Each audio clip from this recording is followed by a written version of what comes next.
Hello বন্ধুরা, ২০২৪ সালের পল সায়েন্সের এক্সটার্নাল এক্সামিনেশনের জন্য আপনাদের যে প্রিভিয়াস ইয়ারের কোশ্চেন পেপারগুলো রয়েছে, তো আপনাদের কোন প্রিভিয়াস ইয়ারের কোশ্চেন পেপারটা ২০২৪ সালের এক্সটার্নাল এক্সামিনেশনের জন্য বেশি গুরুত্বপূর্ণ? আপনাদের ২০২৪ সালের এক্সটার্নাল এক্সামিনেশনের জন্য আপনাদের যে পলিটিক্যাল সায়েন্সের ২০২২ সালের প্রিভিয়াস ইয়ারের কোশ্চেন পেপারটা রয়েছে, এই ২০২২ সালের প্রিভিয়াস ইয়ারের কোশ্চেন পেপারটা আপনাদের ২০২৪ সালের এক্সটার্নাল এক্সামিনেশনের জন্য সবথেকে বেশি গুরুত্বপূর্ণ।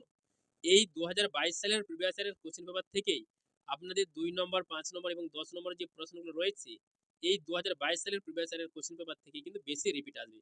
তাই বন্ধুরা অবশ্যই আপনাদেরকে এই ২০২২ সালের প্রিভিয়াস ইয়ারের কোশ্চেন পেপারে যে ২ নম্বর, ৫ নম্বর এবং যে ১০ নম্বরের প্রশ্নগুলো রয়েছে, আপনাদেরকে অবশ্যই ভালো করে বুঝে পড়তে হবে। একটা প্রশ্ন মিস দিবেন না।